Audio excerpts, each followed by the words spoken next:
All right, Steven, I need you to hold each article of clothing and only keep the ones that actually give you joy. Okay. Steven, there is no way that every one of those flannel shirts is necessary. That is not true.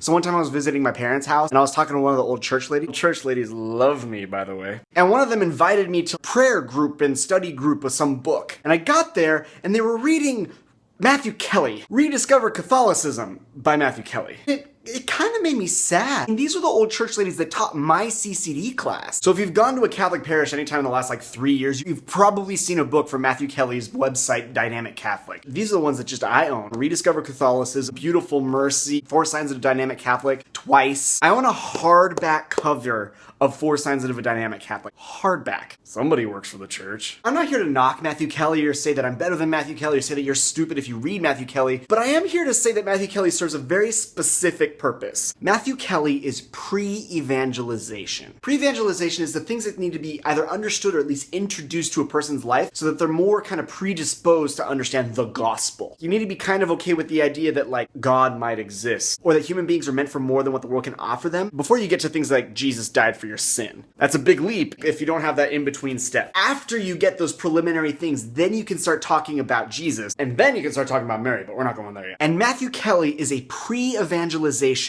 extraordinaire. This is part of why he's so popular. The reason that you see Catholics talking about his talks or listening to his CDs or reading his book or giving you his book for free is because us Catholics sitting in the pews are in desperate need of this pre-evangelization, which kind of shows us how big the problem is in the Catholic Church right now. And I don't think I'm saying anything that Matthew Kelly would disagree with. He obviously knows that he's good at this. And since the need persists, he's going to keep on doing it. So let me give you an example of the best way to use Matthew Kelly. Back when I was a Focus missionary, we had the Seek 2013 conference. And the first speaker was Matthew Kelly. And he was talking to a crowd of thousands of college students, some of whom were hardcore Catholics, but some of them were just dragged there by their friends, and some of them were kind of in between. He had to get them all to the same level of ready to receive Jesus. And he nailed it. People walked out of that talk so excited, so ready, even prayerful, just from a talk. And I walked out of that talk going, now we can have a proper conference, we can have a proper moment, we can have a proper place where we can meet God. This is Matthew Kelly's skill. This is Matthew Kelly's charism. And guess what? He didn't give any other talks the entire week. He had done his job. So for those of you who like Matthew Kelly, I'm going to give you a new rule. If you have read 2 Matthew Kelly books,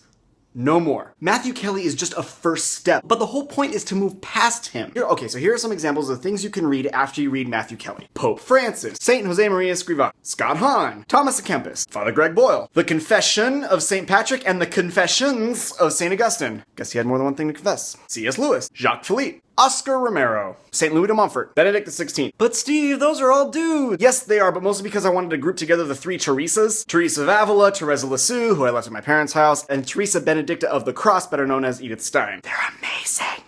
So good.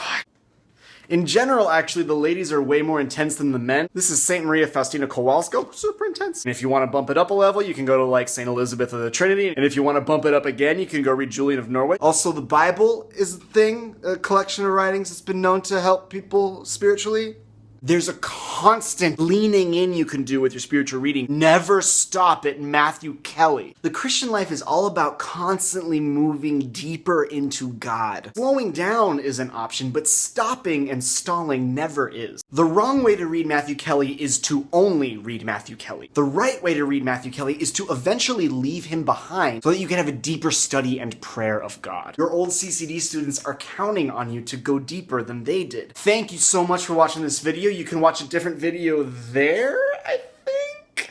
You can go down here and subscribe. You can go over to Pathos and subscribe to that. You can go and like this page. You can go like the Facebook. You can find me on Twitter. There's a zillion ways you can find me. It's a little much.